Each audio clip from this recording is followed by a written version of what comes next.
This is the heart of the city. That is what Arvada Mayor Mark Williams said to me this afternoon, and he could have been talking about both who this community lost and where this act of violence happened.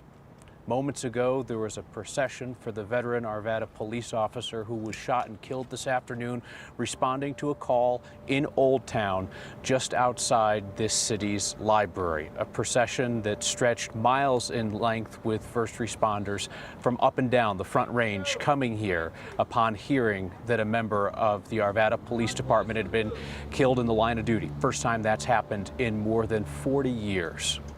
This happened shortly after 1 o'clock in Olde Town, that bustling hub of Arvada and the Denver metro area. The spot so loved by so many people as a fun place to come and spend an afternoon. And even on a Monday, colder Monday than most, there were lots of folks out there having lunch when just after 1 o'clock there was a report of a suspicious incident in the Old Town Park outside the library. An officer responded, and within 15 minutes, shots were fired. Police officer was killed. That person's name is not being released at this point. Another person from the community, described only as a good Samaritan, was also shot and killed.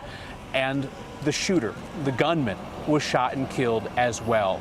3 people dead in the middle of the day here in Olde Town Arvada, in an area where folks were in offices, in restaurants, in schools, the Bells of St. Anne's there.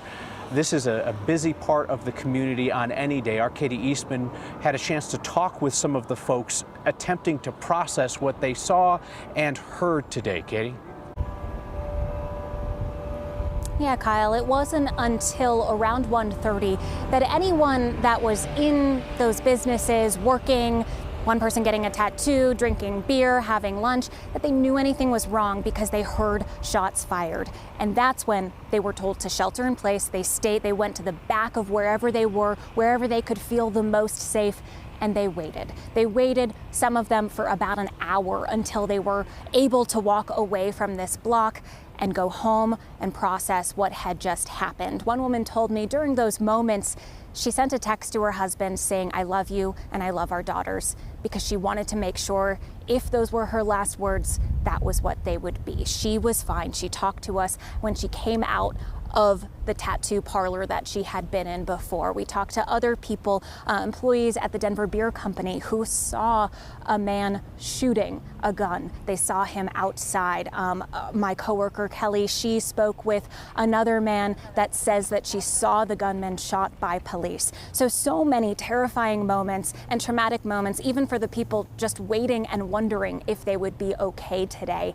And now, hopefully, they are safe at home and starting to process what happened. I know throughout the day, a lot of people, we initially heard one officer down, and so they were coming up to us and asking, is that officer okay? And so we are so sad to have to break that heartbreaking news that no, that officer's not okay tonight. Katie Eastman, thank you so much. And again, Arvada police are only identifying the officer as a veteran of their force, said that there were family members that still needed to be contacted before they felt comfortable sharing that name publicly.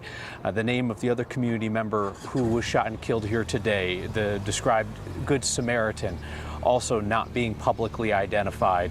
Arvada police saying they expected to release some more information tonight, but they're not going to come out and take questions from journalists at this point. That is not likely to happen until tomorrow.